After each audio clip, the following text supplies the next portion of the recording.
Sa atong liturhiya karon, gipadayag una sa tanan ang ah, katapusan nga bahin nining atong pagsaulog sa pagkabanhaw o Pasko sa pagkabanhaw sa atong Ginoo. So atong hinumduman nga tomorrow's celebration will be the conclusion of our journey in this Easter season. Then after that, back to ordinary time, no? So muna nga ato masabtan, even the readings of today, the first reading and the gospel is also about the conclusion. So ang unang pagbasa from the Acts of the Apostles or buhat sa mga apostoles, kiniusab nagpadayag kanato sa katapusang bahin ni anang gibasa nato nga buhat sa mga apostoles since pagsugod sa Easter season. O karon nagpadayag kini mahitungod kang San Pablo, of course, ilabi na sa iyang pagkabinilanggo, no? Since siya na-convert sa pagkasumusunod ni Kristo, wala gyud siya kapugngi. Gipadayag diha nga nagpadayon siya pagpaila kang Kristo diha sa katawhan o pagsangyaw sa ebanghelyo. So, very meaningful ang gisaysay kanato tungod kay nakita nato ang pagpadayon sa iyang gugma diha sa pagsunod kang Kristo. Pagsangyaw sa ebanghelyo o pagpadayon sa pagpaila kang Kristo ngadto sa katawhan. Sa atong ebanghelyo karon, ato sab nadungog ang katapusan no? Ang katapusan diha sa atong pagbasa sa parte nining ebanghelyo ni San Juan. Din kininagsay usab mahitungod sa kinabuhi nining duha ka mga apostoles.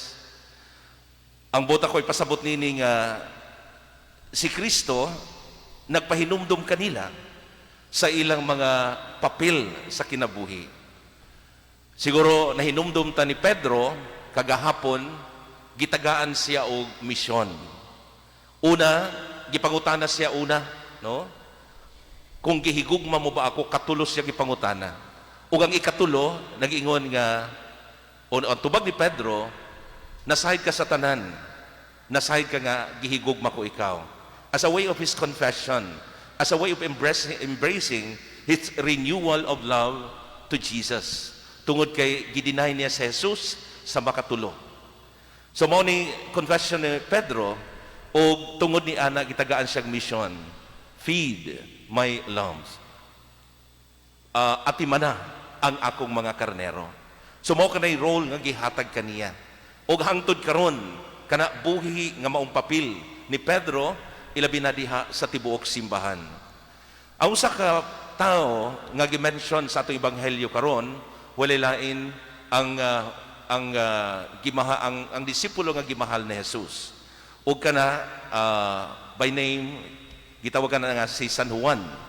So matud pa ni Pedro sa pagkakita niya nining tawhana, ipangutanan ni si Jesus, unsa may dangatan ni anang tawhana, no?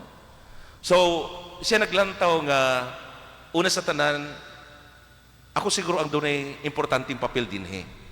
Pero kini tawhana, mao ni ang nakita nila nga nagpauraray diha sa dughan ni Jesus sa dihang nanihapon sila. But Jesus told Peter, matud pa, if I want him to stay until I come back, what concern it to you? So unsa may labot mo?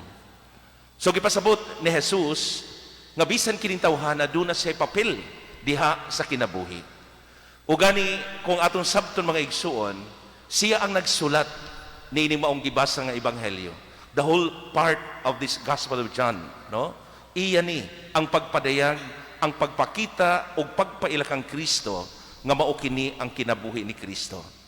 So mga igsuon, nganong gisaysay o nganong gisulti man ako kini as just part of the gospel, a part of the conclusion of the gospel. Tungod kay dako kay ni kalabutan sa pagtulunan nga angay natong maangkon tanan. Tungod kay kini nagpadayag nga ang matag usa ka nato do na kitay misyon sa kinabuhi. Unsa man kagamay o unsa ka simple, unsa ka dako o unsa ka importante kini papel nato, Apan gihatag kini sa Dios diha sa matag usa kanato aron ato kining ipadayon og ato kining himuon diha sa atong kaugalingong kapasidad. So mga igsuon, nasahid kita nga ang Dios wala mo biya kanato sa panahon nga kita nagpadayon sa atong misyon. Si Kristo nagpahinumdum sa iyang mga disipulo nga ang ilang pagbuhat o ang ilang pagsunod sa iyang mga gibuhat kini nagkahulugan nga sila buot mo paambit sa kahimayaan.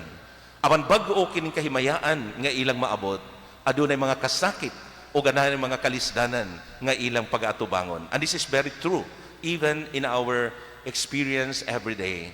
It is very evident sa atong tanan nga dili sayon nga makabot nato ang kahimayaan kung dili kita andam nga muagi sa daghang mga pagsulay o kasakit diha sa atong kinabuhi.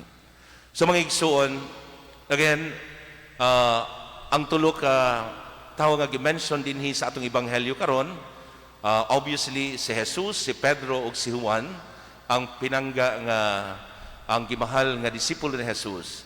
Sila nagpahinumdom sa ilang mga buhat o sa ilang mga kalihukan. O kitang tanan gihagit usab sa pagpadayon sa atong kinabuhi. Siguro one way nga atong mahimo o one thing atong mahimo, we have to continue to preach the gospel. Kitang tanan instrumento sa atong Ginoong Jesus diha sa pagsangyaw sa ebanghelyo o ang pagpaila kaniya ngadto sa katawhan. Hinaot unta ang atong pagtuo magdasig nato kanunay diha sa pagpadayon o maglig-on kanato bisan pa sa mga kalisdanan sa kinabuhi. Hinaot pa unta. Palihog manindog ang tanan.